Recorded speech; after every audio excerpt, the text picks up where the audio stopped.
This is a quick tutorial of my Learning Support Writer's Notebook for the Outsiders unit.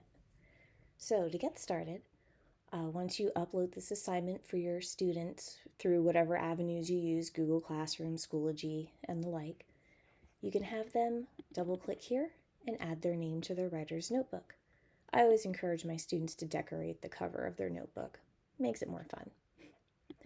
The second slide are the no-joke FCAs. In my school district, from grades 7 to 12, we have a different set of no-joke FCAs for every grade level. So they are things that are expected on every writing piece, and there are no exceptions. So every time we do a writing piece, these FCAs are a part of their grade every time, whether it's one of these paragraphs in this writer's notebook or even answering a short answer question in the Outsiders packet. They need to make sure that they are following these. Some of them we use grade wide. They apply to math, science, and history as well. If you prefer holistic grading, I do have the perfect score aim for a 4 rubric in here. This follows the state testing and the different categories that they use to grade a text-dependent analysis. So these categories fit that test in language that the kids can understand, and down here is the scoring guide. All of the notebook pages, there are 8 prompts, are set up pretty much the same. So you'll be able to put the due date up at the top. The prompt cannot change. For learning support, you'll notice that I have the prompt broken down to show them exactly what things they need to think about and add into their paragraph. You'll also notice that some of the expectations are less than what was expected in both the academic and, of course, the advanced writer's notebook.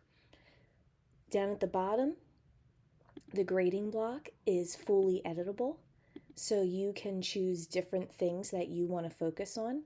I always start with my no-joke FCAs to get good habits.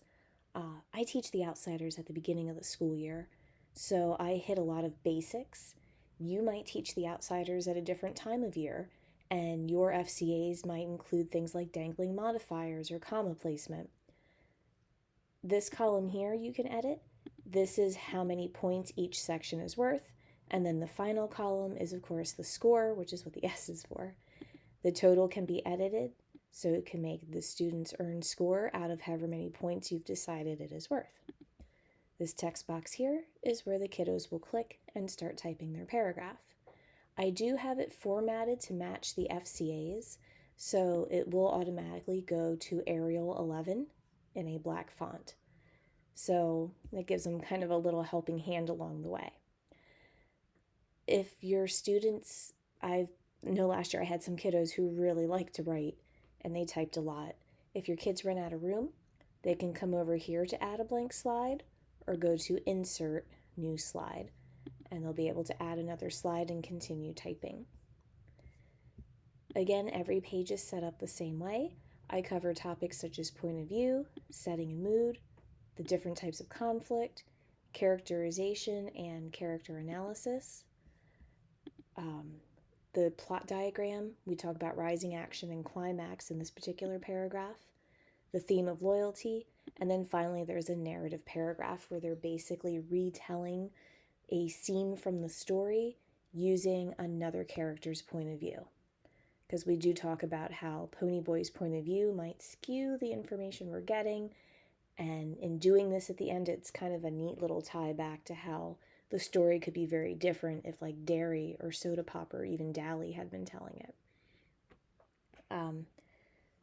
One thing I did want to mention, this is something that I typically do when I assign a notebook like this to my students. I do not assign the whole thing at once, meaning it's not all visible to them. So what I usually do is when I first put the Google assignment into my platform, they see this page, this page, this page, and slide 4, the first writing page. That's all they see. Every time it's time for us to write, I'll go back to my original and I will copy. So if I want to do setting and mood, I'll copy it. And I do go into the kids' individual notebooks and I will paste that new slide. I'm in a small district. I have about 120 kiddos. It takes me about 15 minutes to do that as long as the computer is cooperating. I always put the new writing piece on slide 4.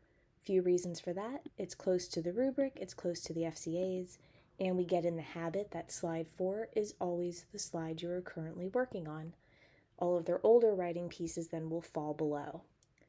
The other reason I don't give them the entire writer's notebook at once is because I change these FCAs based on class need.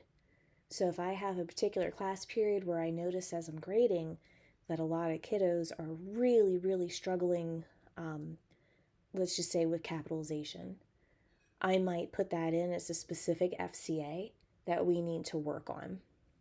If you're fortunate enough to have very small classes, you could even make those FCAs down here in the grading, these focus corrective areas, special for that particular student. So student A is struggling with more grammatical things and student B is struggling more with content. You'd be able to adjust these and customize them for their needs. So that's just something to consider, because if you assign the whole notebook all at once, you can't change these FCAs for your students then. You could change them on your original, but it won't change on the copy that they've opened, at least not in the platform that I'm using at my school. So something to keep in mind. If you are on the fence about whether or not to purchase this product, or you have purchased it and you have questions, feel free to post them on the TPT forum. My email is listed. You can send me a personal email, or you can go to my Facebook page. But I hope you found this helpful, and thank you so much for your interest in my products.